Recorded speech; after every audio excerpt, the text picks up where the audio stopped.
Hi friends, ನಮಸ್ತೆ ಎಲ್ರಿಗೂ. ಇವತ್ತು ನಾನು ಚಿಕನ್ ಗ್ರೇವಿ ಯಾವ ರೀತಿ ಮಾಡೋದಂತ ತೋರಿಸ್ಕೊಡ್ತಾ ಇದ್ದೀನಿ. ಇವಾಗಿನ ವಾತಾವರಣಕ್ಕೆ ತುಂಬಾ ಚೆನ್ನಾಗಿರುತ್ತೆ ಇದು ಮುದ್ದೆಗೆ, ರೈಸ್ಗೆ, ಚಪಾತಿಗೆ ಎಲ್ಲದಕ್ಕೂ ತುಂಬಾ ಚೆನ್ನಾಗಿರುತ್ತೆ. ಒಂದು ಸತಿ ಈ ರೀತಿ ಟ್ರೈ ಮಾಡಿ. ಇದು ಮಾಡೋದು ಕೂಡ ತುಂಬಾ ಸಿಂಪಲ್ಲು.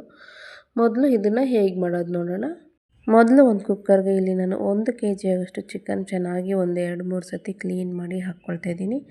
ಇವಾಗ ಇದಕ್ಕೆ ರುಚಿಗೆ ಎಷ್ಟು ಬೇಕಷ್ಟು ಉಪ್ಪು, 1 ಚಿಟಿಕೆ ಆಗೋಷ್ಟು ಅರಿಶಿಣದ ಪುಡಿ, 1/4 ಲೀಟ್ರ್ ಆಗೋಷ್ಟು ನೀರು ಹಾಕ್ಕೊಳ್ತಾ ಇದ್ದೀನಿ. ಅಂದರೆ ಚಿಕನ್ ಮುಳುಗೋಷ್ಟು ನೀರು ಹಾಕ್ಕೊಂಡು ಕುಕ್ಕರ್ ಮುಚ್ಚಳ ಮುಚ್ಚಿ ಇದನ್ನು ಒಂದೆರಡು ವಿಸಿಲ್ ಕೂಗಿಸ್ಕೊತೀನಿ. ಕುಕ್ಕರ್ ವಿಸಿಲ್ ಬರೋಷ್ಟರಲ್ಲಿ ಒಂದು ಮಸಾಲೆ ರುಬ್ಕೊಳ್ಳೋದಕ್ಕೆ ಒಂದು ಮಿಕ್ಸಿ ಜಾರ್ಗೆ ಮೀಡಿಯಮ್ ಸೈಜ್ದು 2 ಈರುಳ್ಳಿ, 2 ಗಡ್ಡೆ ಆಗೋಷ್ಟು ಬೆಳ್ಳುಳ್ಳಿ ಈ ರೀತಿ ಸಿಪ್ಪೆ ತೆಗೆದು ಹಾಕ್ಕೊಳ್ತಾ ಇದ್ದೀನಿ. ಹಾಗೆ ಒಂದು 2 ಇಂಚ್ ಆಗೋಷ್ಟು ಶುಂಠಿ, ಒಂದು 3 ಸ್ಪೂನ್ ಆಗೋಷ್ಟು ಹಸಿ ತೆಂಗಿನಕಾಯಿ, ಮೀಡಿಯಮ್ ಸೈಜ್ದು 1 ಟೊಮೊಟೊ, 1 ಹಿಡಿ ಆಗೋಷ್ಟು ಪುದೀನ ಸೊಪ್ಪು, 1 ಹಿಡಿ ಆಗೋಷ್ಟು ಕೊತ್ತಂಬರಿ ಸೊಪ್ಪು, 1 ಸ್ಪೂನ್ ಆಗೋಷ್ಟು ಗಸಗಸೆ, ರುಬ್ಕೊಳ್ಳೋದಕ್ಕೆ ಸ್ವಲ್ಪ ನೀರು ಮತ್ತು 1 ಸ್ಪೂನ್ ಆಗೋಷ್ಟು ಕಾಳು ಮೆಣಸು ಹಾಕ್ಕೊಳ್ತಾ ಇದ್ದೀನಿ. ಇದನ್ನು ಸ್ಮೂತಾಗಿ ರುಬ್ಕೋಬೇಕು. ಇದು ರುಬ್ಕೊಂಡಿದ್ದಾದಮೇಲೆ ಇಲ್ಲಿ ನೋಡ್ಬೋದು ಕುಕ್ಕರ್ ಕೂಡ ಒಂದು 2 ವಿಸಿಲ್ ಬಂದು ಚಿಕನ್ ಎಲ್ಲ ಸಾಫ್ಟಾಗಿ ಚೆನ್ನಾಗಿ ಬೆಂದಿದೆ.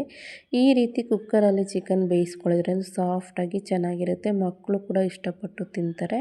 ಇವಾಗ ಬೆಂದಿರೋಂಥ ಚಿಕನ್ನ ಸಪ್ರೇಟಾಗಿ ಇಟ್ಬಿಟ್ಟು ಇಲ್ಲಿ ನಾನು ಒಂದು ಮಡಕೆಗೆ ಒಂದು 5ರಿಂದ 6 ಟೇಬಲ್ ಸ್ಪೂನ್ ಆಗೋಷ್ಟು ಎಣ್ಣೆ ಹಾಕ್ಕೊಳ್ತಾ ಇದ್ದೀನಿ.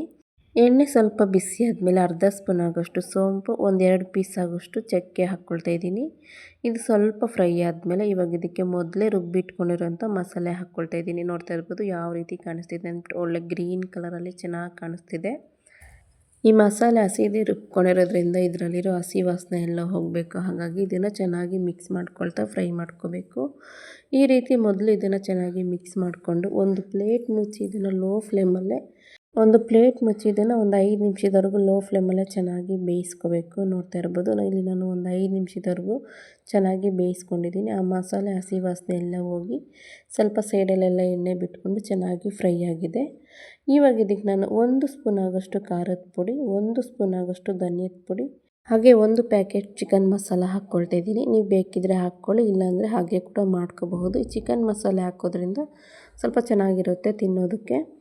ಈ ಮಸಾಲೆ ಎಲ್ಲ ಹಾಕಿದ್ಮೇಲೆ ಇದನ್ನು ಈ ರೀತಿ ಮಿಕ್ಸ್ ಮಾಡಿಕೊಂಡು ಲೋ ಫ್ಲೇಮಲ್ಲೇ ಒಂದು 2 ನಿಮಿಷದವರೆಗೂ ಇದೇ ರೀತಿ ಫ್ರೈ ಮಾಡ್ಕೋಬೇಕು. ನೀವಿನ್ನೂ ನಮ್ಮ ಚಾನಲ್ಗೆ ಸಬ್ಸ್ಕ್ರೈಬ್ ಆಗಿಲ್ಲ ಅಂದರೆ ಪ್ಲೀಸ್ ಒಂದು ಸಬ್ಸ್ಕ್ರೈಬ್ ಆಗಿ ಸಪೋರ್ಟ್ ಮಾಡಿ. ನೋಡ್ತಾ ಇರ್ಬೋದು ಈ ಮಸಾಲೆ ಎಲ್ಲ ಹಾಕಿ ಇಲ್ಲಿ ನಾನು ಒಂದು 2 ನಿಮಿಷದವರೆಗೂ ಫ್ರೈ ಮಾಡ್ಕೊಂಡಿದ್ದೀನಿ.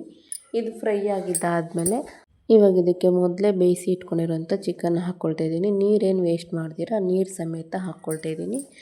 ಇದನ್ನೆಲ್ಲ ಹಾಕ್ಕೊಂಡು ಈ ರೀತಿ ಮಿಕ್ಸ್ ಮಾಡ್ಕೋಬೇಕು. ಈ ಟೈಮಲ್ಲಿ ಚೆನ್ನಾಗಿ ಮಿಕ್ಸ್ ಮಾಡ್ಕೊಂಡಿದ್ದಾದಮೇಲೆ ಸ್ವಲ್ಪ ರುಚಿ ನೋಡಿ ಉಪ್ಪು ಏನಾದರೂ ಕಮ್ಮಿ ಅನಿಸಿದ್ರೆ ಹಾಕ್ಕೊಳ್ಳಿ. ಚಿಕನ್ ಬೇಯಿಸೋವಾಗೂ ಕೂಡ ಉಪ್ಪು ಹಾಕ್ಕೊಂಡಿರ್ತೀವಿ. ಹಾಗಾಗಿ ಇಲ್ಲಿ ರುಚಿ ನೋಡಿ ಉಪ್ಪು ಏನಾದರೂ ಕಮ್ಮಿ ಅನಿಸಿದ್ರೆ ಸ್ವಲ್ಪ ಉಪ್ಪು ಹಾಕ್ಕೊಳ್ಳಿ. ಇಲ್ಲಿ ನನಗೂ ಸ್ವಲ್ಪ ಉಪ್ಪು ಕಮ್ಮಿ ಅನ್ನಿಸ್ತು, ಹಾಗಾಗಿ ಸ್ವಲ್ಪ ಉಪ್ಪು ಸೇರಿಸ್ಕೊಂಡು ಒಂದು ಪ್ಲೇಟ್ ಮುಚ್ಚಿ ಇನ್ನೊಂದು 2-3 ನಿಮಿಷ ಬೇಯಿಸ್ಕೊಂಡ್ರೆ ಇಷ್ಟೇ. ತುಂಬ ಸಿಂಪಲ್ಲಾಗಿ ಚಿಕನ್ ಗ್ರೇವಿ ರೆಡಿ ಆಯಿತು.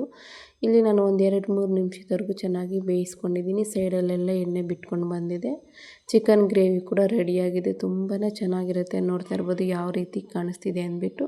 ನೀವು ಒಂದು ಸತಿ ಈ ರೀತಿ ಚಿಕನ್ ಗ್ರೇವಿ ಟ್ರೈ ಮಾಡಿ. ನಿಮ್ಮ ಮನೇಲಿ ಎಲ್ಲರಿಗೂ ಇಷ್ಟ ಆಗುತ್ತೆ. ತುಂಬಾ ಚೆನ್ನಾಗಿರುತ್ತೆ. ಈ ವಿಡಿಯೋ ಏನಾದರೂ ನಿಮ್ಗೆ ಇಷ್ಟ ಆಗಿದ್ರೆ ಪ್ಲೀಸ್ ಒಂದು ಲೈಕ್ ಮಾಡಿ. ನಿಮ್ಮ ಫ್ರೆಂಡ್ಸ್ ಆ್ಯಂಡ್ ಫ್ಯಾಮಿಲಿ ಜೊತೆ ಈ ವಿಡಿಯೋ ಶೇರ್ ಮಾಡಿ. ನೀವಿನ್ನೂ ನಮ್ಮ ಚಾನಲ್ಗೆ ಸಬ್ಸ್ಕ್ರೈಬ್ ಆಗಿಲ್ಲ ಅಂದರೆ ಪ್ಲೀಸ್ ಒಂದು ಸಬ್ಸ್ಕ್ರೈಬ್ ಆಗಿ ಸಪೋರ್ಟ್ ಮಾಡಿ. ನಿಮ್ಮ ಅನಿಸಿಕೆ ಅಭಿಪ್ರಾಯ ಕೂಡ ಕಮೆಂಟ್ ಮಾಡಿ. ಧನ್ಯವಾದಗಳು. Thank you for watching.